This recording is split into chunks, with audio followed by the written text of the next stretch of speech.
वाईएम योजना Haryana YouTube channel पर आपका बहुत बहुत स्वागत है। उम्मीद से कामना करता हूं आप सभी ठीक होंगे, बेहतर होंगे। भावांतर भरपाई योजना पैसा सरकार ने डाला 300 रुपये के हिसाब से पैसा खाते में। जिन्होंने प्राइवेट या घर रखा उनका इनकी वजह से रुका आपका पैसा। इन्होंने क्या बहुत बड़ा खेला, तभी सरकार ने ये पैसा रोका। साथियों, जिनका पैसा नहीं आया उनका भी हम आपको बताएंगे और सरकार धड़ल्ले से इन सभी का पैसा जारी कर रहा है। विस्तार से संवाद में चर्चा करेंगे, चैनल सब्सक्राइब जरूर करें। जब भावांतर भरपाई योजना 2021 में आया था, ये बाजरे की फसल के लिए था। उस समय इसके तहत जो है ये लगभग जो है 600 रुपये क्विंटल के हिसाब से दिया गया था। फिर 2022 के अंदर इसे 450 कर दिया गया और अब 2023 के अंदर इसे घटाकर 250 से 300 रुपये क्विंटल प्रति क्विंटल कर दिया गया। तो दोस्तों, अब इसका पैसा जो है लगभग 10 दिन पहले से डलना शुरू हो चुका है। जिनका पैसा नहीं आया, रात भी में पैसा डालने का काम इन्होंने किया है। जिन्होंने प्राइवेट बेचा है और जिन्होंने साथियों अपने घर पे बाजरा रखा है, वो टेंशन ना लें, उनका पैसा भी बहुत जल्द डाल दिया जाएगा। बिल्कुल नो टेंशन रहे। इन सभी की वजह से पैसा जो है आपका अटका है। विस्तार से संवाद चर्चा करेंगे, चैनल सब्सक्राइब जरूर करें। Haryana family ID, Haryana BPL ration card हो, हरियाणा में केंद्र सरकार की छोटी बड़ी योजना हो, हरियाणा में केंद्र का कुछ भी ऐसा हो जिसका लेना देना आपसे हो, सटीक विश्वसनीय देने का काम करता हूं। अगर आप मेरे साथ जुड़े हैं तो ये नहीं कह पाओगे मुझे पता नहीं चला ये योजना कब आया कब चला गया, या तो देखते नहीं या जुड़े नहीं।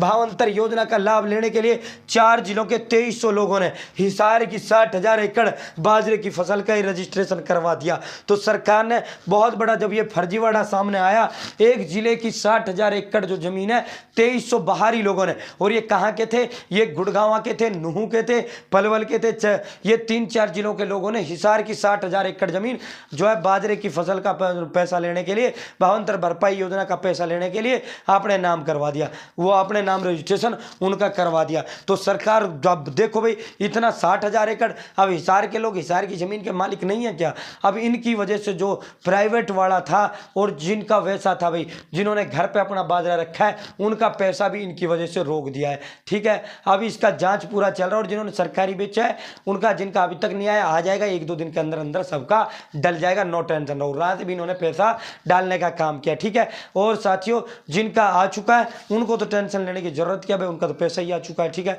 बाकी जो है इन लोगों ने अगर ये खेला ना करते तो अब तक सबका पैसा ये डाल चुकी होती सरकार। ठीक है, ये इन्हीं की वजह से ये बहुत बड़ा खेला हुआ है। अब सरकार इसका 2-2, 3-3 बार वेरिफिकेशन करा रहा है। जिन्होंने सरकारी खरीद नहीं की है, सरकारी उस पर नहीं बेचा है। ठीक है, जिन्होंने प्राइवेट बेचा है या मंडी से बाहर बेचा है या फिर अपना बाजरा अपने घर पे रखा है, तो नो टेंशन रहे। थोड़ा जांच आपका वेरिफिकेशन चल रहा है, ऐसे बड़ा मामला सामने आ रहे हैं, तो इन सभी मामलों को देखते हुए सरकार एक बार वेरिफिकेशन करा रही है और इन वेरिफिकेशन होने के बाद ही आपका पैसा डलेगा। आपके पैसे में थोड़ा समय लगेगा। जिनका सरकारी खरीद, जिन्होंने सरकारी उस पर बेचा था और जिनका अब तक नहीं आया, उनका 1-2 दिन के अंदर पैसा डल जाएगा और डलना भी शुरू हो रहा है, डल भी रहा है, लगभग कई दिनों से डल रहा है। तो वो तो बिल्कुल ही नो टेंशन रहे। तो ये जो फर्जीवाड़ा है, दूसरे जिलों के फर्जी किसानों के नाम चढ़ा दिया, ये जो है इस भावांतर भरपाई योजना का पैसा लेने के लिए, इसके तहत जो है 3,000 रुपये प्रति एकड़, सॉरी 300 रुपये प्रति क्विंटल, अब जितना भी आपके उसके अंदर क्विंटल वो कराया जाता है एकड़ का, उसी हिसाब से पैसा 300 या 250 के हिसाब से डाल दिया जाता है। ठीक है, तो इन्हीं की वजह से आपका पैसा अटका है। ये बहुत बड़ा फर्जीवाड़ा इस भावांतर भरपाई योजना में आया है। इसी फर्जीवाड़े को देखते हुए सरकार ने एहतियातन प्राइवेट और जो वैसे बेचने वाले थे, जो घर रखने वाले थे, उनका पैसा ये रोका है। तो बाकी डल जाएगा, वेरिफिकेशन होते ही आप सभी का डलेगा। फिलहाल इतना ही। बहुत बहुत धन्यवाद। जय हिंद, जय भारत। चैनल सब्सक्राइब जरूर करें।